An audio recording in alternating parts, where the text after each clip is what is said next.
Good morning, party people. I'm going to start out by saying thanks to a couple of people that have contacted me in the Seattle area. It is wet out there right now, but it looks like it recently stopped raining. I don't think it's going to rain much today, just going to be chilly, which is fine. I'm going to get out and do my laundry here in a few minutes, get my exercise in. While my laundry is going on, I'll replace a couple of horrible lights on my car and get ready to start this day. Today I wanted to reach out to you guys and ask for you guys to consider something. I don't do this often. I get people contact me all the time. Hey Robert, can you ask your viewers this or that? You know, a lot of that stuff I don't get involved with because it's not everybody's problem. But every once in a while, it takes a village. And this is something that I've been seeing more and more a little recently. Anyway, one of my viewers, a supporter, a guy I've met in the Chicago area, has done some work with. He's got a Volvo 850. This guy is he's not a retired musician, but he's getting close to that age where he may be retiring before too much longer. However, he's in a situation where, man, dental for him is rough. And I understand that. Me and Diane, a couple years ago, had, I would consider, normal dental work done. I spent nearly $7,000 in 1 year on mine and Diane's dental work just a couple of years ago. It's a pretty big hit. And not all of it was building up. Well, we've never neglected going to the dentist. We just finally found a dentist that quit jacking us around and got to doing business. Anyway, this guy, John, I got a link in the description area below. He needs like $45,000 worth of dental work to save his, or to reconstruct his teeth in his mouth. If he doesn't get it, he'll be forced to retire. And man, he's already, I'm going to say this. I meet more and more good men as I travel around and contact. This is a good man. This guy, I don't tell people this all the time, but I am my wife's caregiver.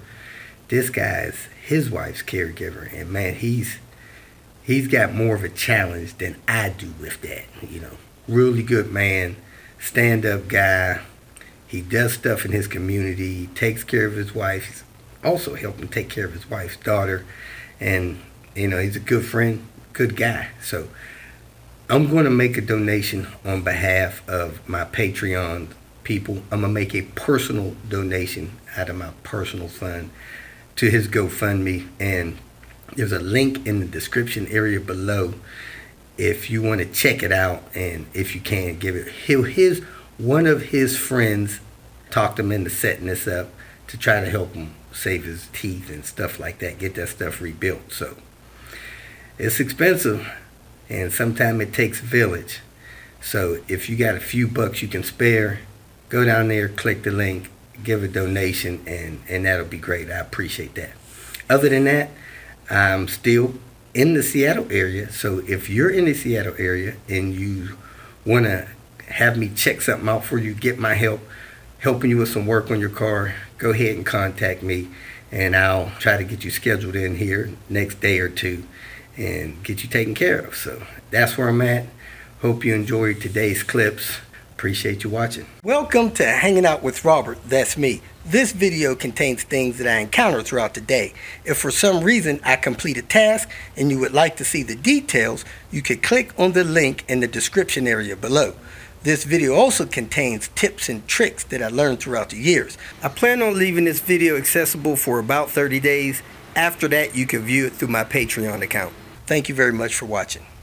What's happening, everybody? I am getting started. About to go pull a dash and some other stuff. Hey, in case you guys don't know, Diane and I have broadcast this in the past.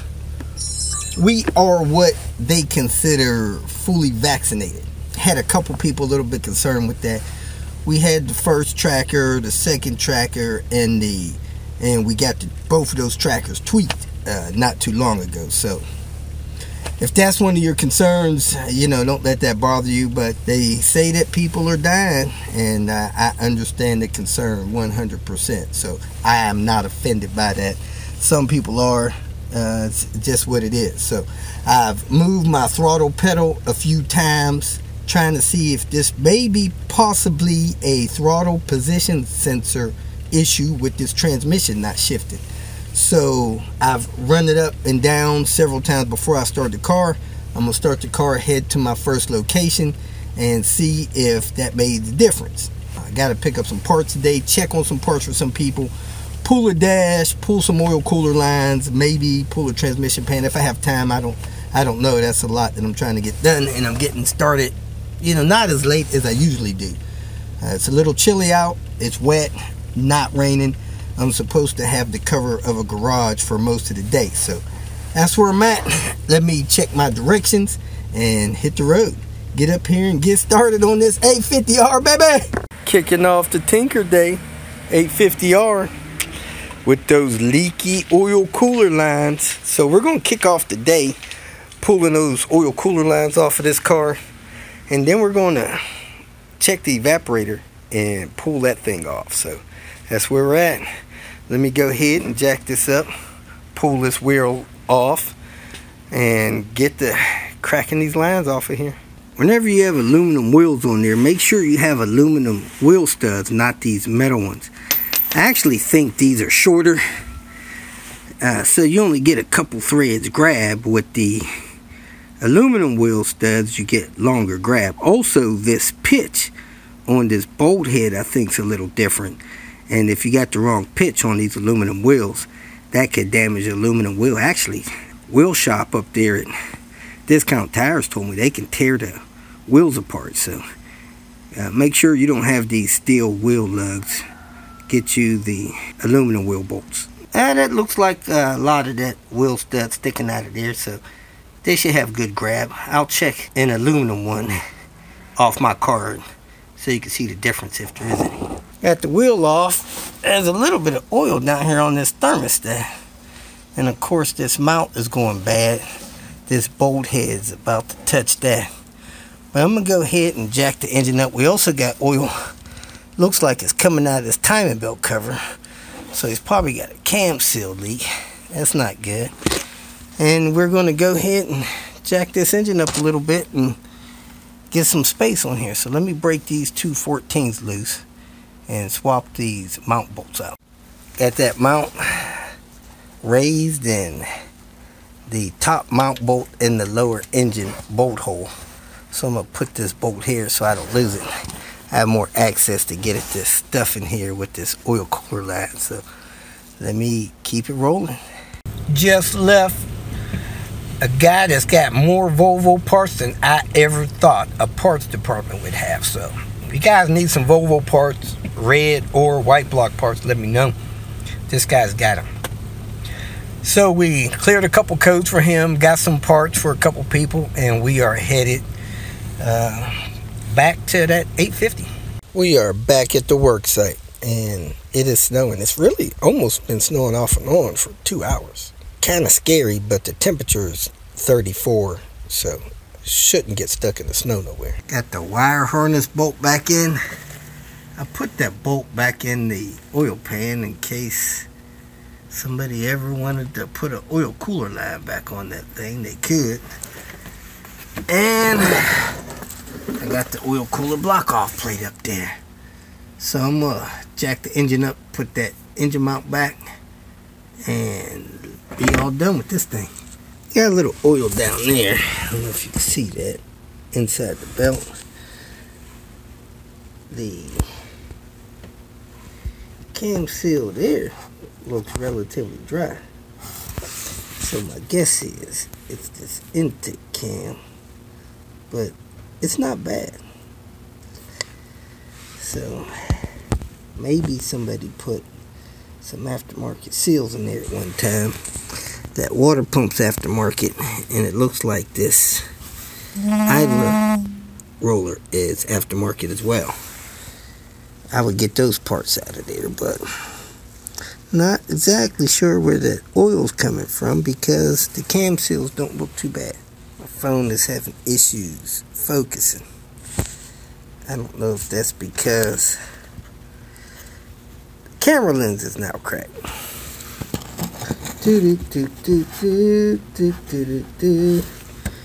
Yeah, those are not bad. I don't see any bad leaks there. But there's some down there, so it should be okay. At a wheel hanger I'm starting to use now, help me get these wheels on here easier. If you guys are interested in those, let me know. Probably somewhere between 12 and 15 bucks a piece if I get them made. I would get them a little longer and put a knurl on them so you could screw them in and out with your hand. This one's a little shorter. I got to unscrew it with a screwdriver. Found the screws to this fan shroud really loose. I tightened this one down. The other one seems stripped. Somebody's got this clamp on this hose, maybe a little too tight.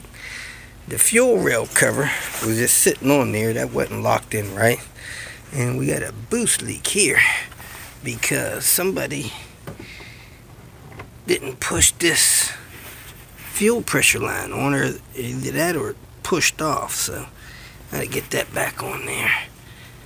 Pushed on there all the way, good deal. So that little ridge goes down in this, like this. And then you put that on there like that. We also got a couple of screws missing from this fuse panel here. I don't know if I lost those the other day or if those were already missing. We also need a bolt for that wiper there. That needs to be installed. Time to pull the dash out, get at this evaporator, because it ain't lasting long after its service. AC problems, evaporator is the main thing that leaks on these cars. Rolling right along. Having a heck of a time getting the small line off. The big one came off relatively easy. But the small one, jeez, it is kind of stuck. So I had to keep trying. Get that thing off. Got the lines to the evaporator disconnected. We are done for the day. And I just noticed on top of the ducts, we got little goats. Hey, little goats. If you feel that this information was useful, please like it and share it with your social media friends. You can subscribe to my channel so that you will get notifications of future videos that I post. You can follow me on Twitter, and if you need to contact me directly, please visit my website. And if you have any questions, leave them below, and someone or myself will reply to them. Again, thank you very much for watching.